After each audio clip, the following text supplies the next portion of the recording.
Hi, we're right now at the Copi Agri Model Coffee Farm.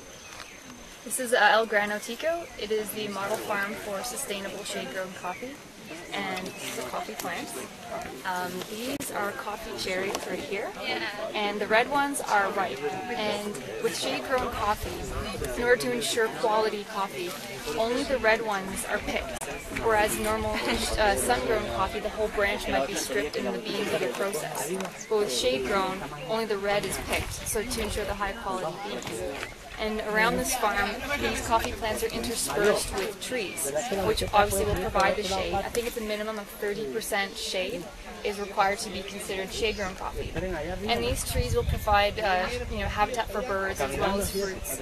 And it will increase overall biodiversity in the region. So that's why shade-grown coffee farms are much more like ecologically sound than a sun-grown. And these are, pesticides are not used unless it is necessary. We're right now in a sustainable coffee farm using shade-grown trees to help the coffee plants, and this helps produce better quality coffee as well as creates organic matter that doesn't allow weeds to grow. I can remember walking down this road with a sun-grown coffee plantation on my right and some shade grown on my left, and what was most affecting was the silence in the sun-grown coffee. It was just a dead silence. Nothing flying around, nothing moving, and just silence. And then on my left, where the coffee was being grown under a canopy of trees, it was noisy, full of life still. You could hear the birds and insects, cicadas up in the trees, humming away. Because basically you're looking at, in a shade-grown coffee plantation, habitat. It's still habitat for many organisms. You can't have everything live there, but a type of forest ecosystem can exist with shade-grown coffee. With sun-grown coffee, it's desert. Nothing's going to exist there. Welcome to this coffee processing plant we're visiting here in Costa Rica. Today we're looking at the Copi Agri coffee processing plant, and we're going to be doing coffee cupping, which is actually taste testing coffee to ensure that the quality, the standard of quality is there. So we're going to be looking at roasted versus unroasted beans, testing the aroma, testing the hardness of the bean, and then we're going to be actually tasting brewed coffee. And it's very much similar to wine tasting, where you have to smell the coffee, take a quick taste, and we're going to be evaluating 5 different types of coffee based on certain criteria, and we're going to be trying to pick out the ones that meet the standards of quality that Copi Agri likes to have when they market their coffee.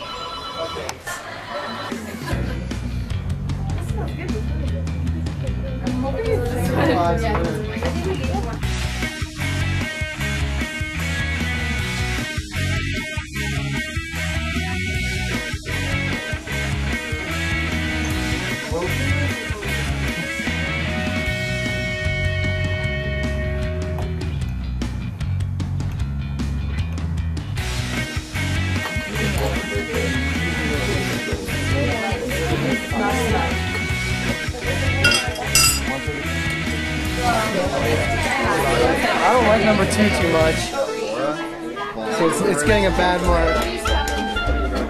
Sorry, number 2.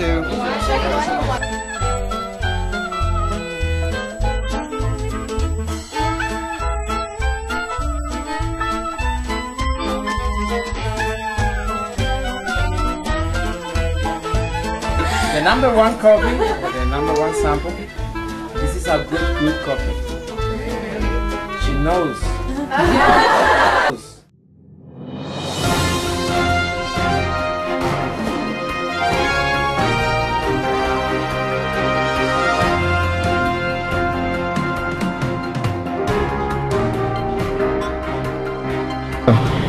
Hi, I'm here with Simon Valdez, and he is the leader of the avian monitoring program in the Las Nubes region. And he has spent the last little while doing a lot of education programs with some of the local schools in the Las Nubes region. And he's going to tell us a little bit about that. So, Simon. What kind of education is going on in the Las Nubes area? Well, during last summer we visited all the 4 schools located within the Alexander Scotch Biological Corridor, and we had educational games and experiments with the main objective of teaching the kids the function of the biological corridor in preserving the fauna, the animals, and the water resources.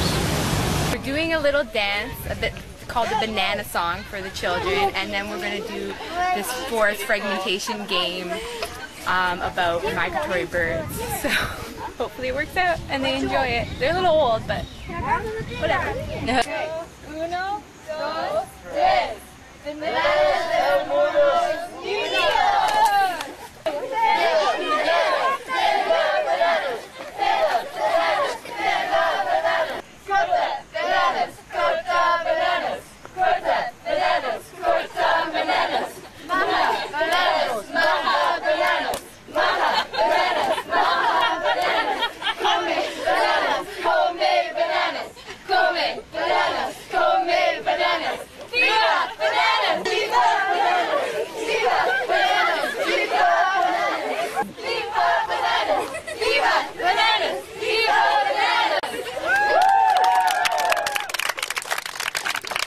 So what kind of effect has it had on the local community? I think we are reaching the kids to a level that they feel more proud of belonging to such a rich, biodiverse area. What did the migration game teach them? How it's important to conserve forests in both Costa Rica and Canada in order of the birds to have a safe house in both places, and well, and the dangers that the birds find on such a long trip. So I think that's one of the effects that we are trying to have on the community. Cool. Yeah. A real man can dance and play soccer.